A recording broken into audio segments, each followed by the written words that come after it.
يبقى احنا كده عندنا 3 سوفتات اللي هسيبهم عشان يبقى الناس عارفه. في واحد ممكن يقول لي سيب لي السوفت الثاني، يبقى اكتب في التعليقات. ما تنساش اعجابك واشتراك في القناه وتفعيل زر الجرس ليصلك كل ما هو جديد في عالم الخبرات. السلام عليكم ورحمه الله وبركاته اعزائي شرحاء بلال السيد في كل مكان، يا رب تكونوا بخير وبسعاده دايما يا رب. موضوع النهارده موضوع جميل، موضوع محترم، يخص اجهزه الصن بلس 1506 تي في و1506 اتش في واي فاي داخلي فلاشه 4 ميجا داكي. النهارده جاي لك بالثلاث سوفتات هنجربهم مع بعض في الشرح اونلاين على طول. يلا نشوف ايه السوفتات الجديده ديت. يلا فاصل ونواصل.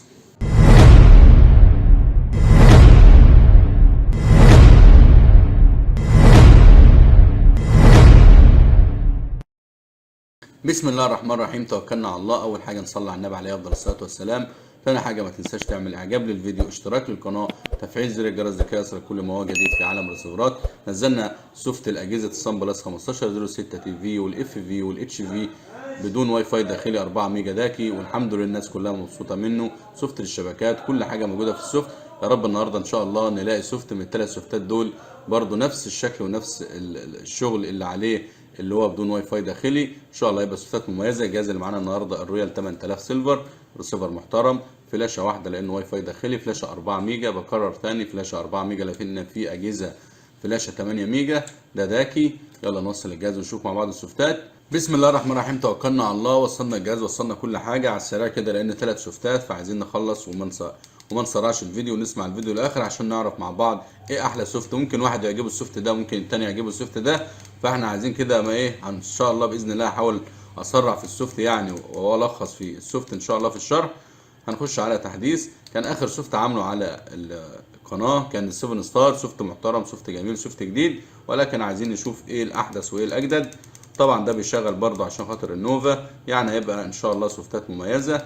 هنخش بقى عندنا الثلاث سوفتات اهمت. عندنا ده بتاع ال7 ستار، في واحد للهيوماكس وفي واحد للماجستيك وفي واحد للنيو بوكس. انا هبدا بالنيو بوكس بسم الله. ان شاء الله باذن الله ننزل اللي هو ال 1506 تي في والاتش في اللي احنا شغالين عليه ده، اللي هو الواي فاي داخلي فلاشه 4 ميجا داكي. باذن الله ننزل بقى بال 1507 وال 1506 جي اللي هو فلاشه 8 بدون واي فاي داخلي داكي برضو. وفي عندنا برضو لل 2507 ال داكي، سواء واي فاي داخلي او خارجي. ان شاء الله دول عشان يبقى كده السلسله كلها اتقفلت، يبقى كل الاجهزه نزل لها سوفتات بالسنه الجديده.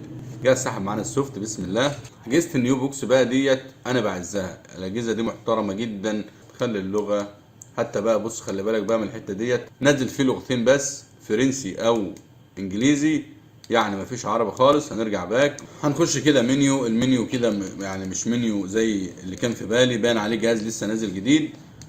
هننزل كده على الفيرجن. عندنا جهاز 1506 تي في واي فاي داخلي، السوفت لسه بتاريخ 2024، يعني سوفت لسه جديد. هنرجع كده نشوف اي مميزات، اي حاجه اي جديده في السوفت ده. بيدعم الواي فاي بس، باين عليه كده السوفت ده مش هيعجبنا لان انا حاسس ان هو زي سوفت مصنع. هنخش على المالتي ميديا. جهاز بيدعم نشير في 2 دي كيو كام نشير. لو دخلنا هنا كده بصراحه السوفت ده مش داخل دماغي. هنرجع باك ونخش نجرب السوفت التاني على السريع.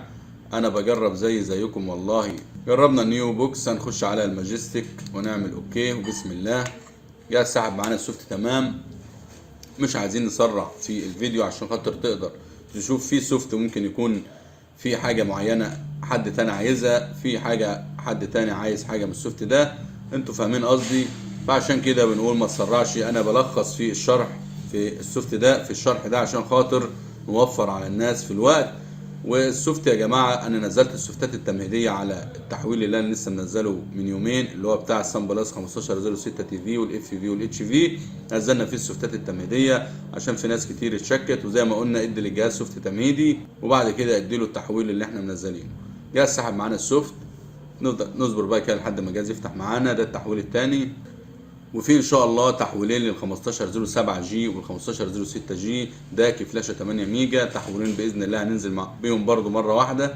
جهاز فتح معانا تمام بسم الله. اول حاجه نخش منيو، يعني المنيو تحس ان هو زي التحويل بتاع الترومان.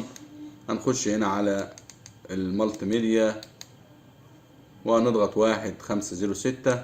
عندنا جهاز بقى بيدعم الجي شير بلس فيرجن 3 والميجا شير والجو ساب بلس والدي كيو كام. ولو دخلنا هنا عندنا النوفا بالاصدار الجديد. هنخش كده على الاعدادات نشوف في اي جديد ولا اي حاجة. دخلنا هنا على الفيديو، نزلنا هنا تحت. طبعا نرجع بقى كده، شكل المنيو جديد، ويعني شكل المنيو مش يعني احسن من التحويل اللي فات. لو دخلنا هنا على السيتنج ونزلنا هنا على النسخة، هنلاقي الجهاز معانا 1506 اتش في. واحد يقول لي طب ما كان تي في عادي، تي في اتش في ادام بياخد باليو اس بي عادي مفيش اي مشكلة. وعندنا هنا جهاز بتاريخ 4/1/2024. ممكن السوفت ده يعجب ناس. هنخش على تكوين الشبكة. الجهاز بيدعم معانا لاسلكية واليو اس بي كابل بتاع الموبايل. هنرجع باك ونجرب التحويل الثالث، عشان كده يبقى احنا نزلنا بالثلاث تحويلات. وانا هسيب لك الثلاث سوفتات ان شاء الله متعدلين باليو اس بي على طول، واللي عجبك فيهم تنزله براحتك. هنجرب بقى الهيوماكس ان شاء الله. يبقى فيه بث مباشر قريب باذن الله، زي ما قلت لكم هيبقى طويل عشان هناخد بقى فيه اراء الناس، والناس اللي عايزه سوفتات اونلاين هنبعتها لها اونلاين كده ان شاء الله وانا في البث. يعني الواحد يقول مثلا اسم الجهاز بتاعه، عايز مثلا حاجه مثلا معينه في السوفت او في مشكله باذن الله، واحنا كده مع بعض هنبعته له ان شاء الله. هتبقى اضافه حلوه وحاجه جميله. عايزين الدعم للقناه، اعجابك للفيديو اشتراك في القناه، تفعيل زر الجرس لكاسة كل ما جديد. في نقطة جديدة في اليوتيوب، ممكن اقدر الفيديوهات دي تنزل للاعضاء فقط، ولكن انا سايبها علني لكل الناس. ده التحويل الثالث. المنيو نفس المنيو، يعني انا بصراحة يعتبر الخلفية هي اللي اتغيرت بس، خلفية الجهاز هي اللي اتغيرت بس. او دخلنا على السيتنج ونزلنا على النسخة. حتى السوفت اللي فات بتاع الماجستيك كان بيدعم اليو اس بي كابل واللاسلكية، ده بيدعم اللاسلكية فقط. ولو دخلنا هنا على اخرى، طبعا عارفين دي اختصارات اللي هي الالوان اللي بره. نزلنا هنا برضو هنخش على الميديا ونضغط 1506 جيشرز بلس. حتى التاني كان بيدعم الفيرجن 3 ده اللي هو القديم، وجيسات فيرجن 2. بصراحة مفيش فيه جديد، يعني ممكن ده يضيف بقى يكون ان هو بيدعم شغل تاني كتير. عندك البالانس والديسكفري والنوفا على الشغل الجديد. وعشان في ناس برضو بتتكلم، هحاول ان شاء الله باذن الله في سوفت بقى رابع كده اجربه من عندي انا، لو اشتغل حلو بقى حلو للناس هننزله. وده سوفت كمان هنجربه، يبقى كده 4 سوفتات. هنا بقى في نقطة مهمة، في ناس كتير عايزة سوفتات للشبكات الهوائية. بصراحة لكل اللي شفتوه طبعا الجي شير بلس. في عندنا بقى كمان ممكن انزل لك اللي هو عليه الزارا فيرجن 2، ده كنت منزله في ال7 ستار، فسوفت مميز برضو. هسيبه لك برضو رغم ان انا عامل له سوفت شرح على القناة، هسيبه لك برضو في التعليقات عشان خاطر يبقى كل السوفتات كده عندك. يعتبر هتبقى تحت مسمى سلسلة تحويلات لأجهزة الصن بلس 1506 تي في والاتش في واي فاي داخلي فلاشة 4 ميجا. ده جهاز الدريك 2000 برو. سوفت برضو مميز، سوفت لسه جديد بطريق جديد. هنشوف مع بعض دلوقتي السوفت ممكن يكون هو بقى الخلاصة. انا بصراحة بجرب زيكم. اول حاجة كده هنعمل اوكي. ده قائمة القنوات، وده المنيو بيفكرني بمنيو الماتريكس القديم.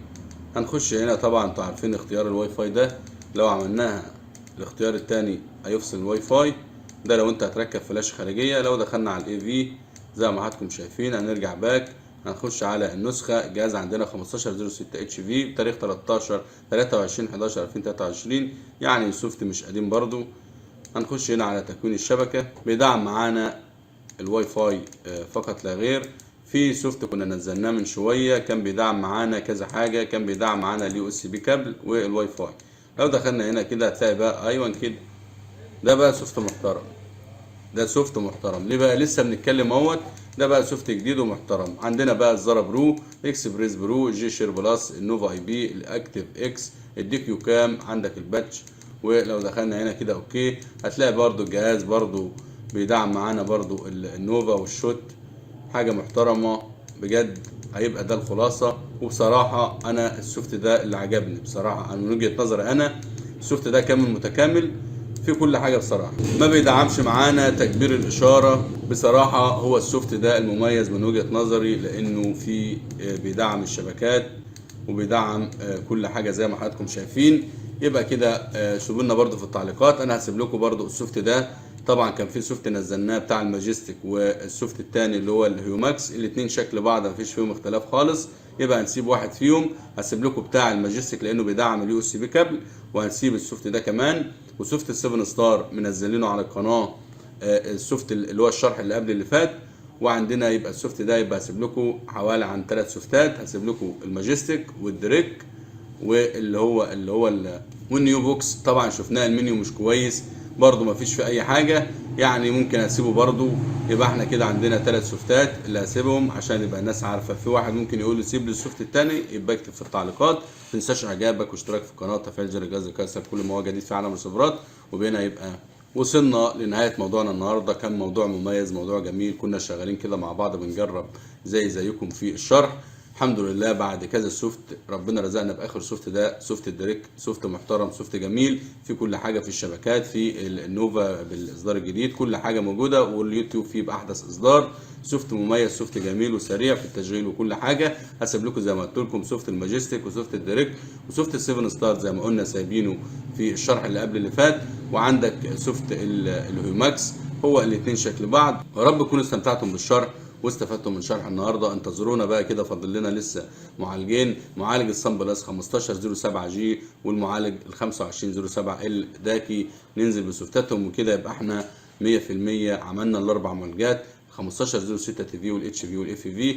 وعندنا الواي فاي الداخلي والخارجي، وعندنا ال 1507 جي الداكي فلاشه 8، ويبقى ال 2507 ال سواء واي فاي داخلي او واي فاي خارجي. ويبقى كده السلسله اتقفلت، وانتظرونا في القادم. والسلام عليكم ورحمه الله وبركاته. اعزائي شرحات بلاد سات في كل مكان.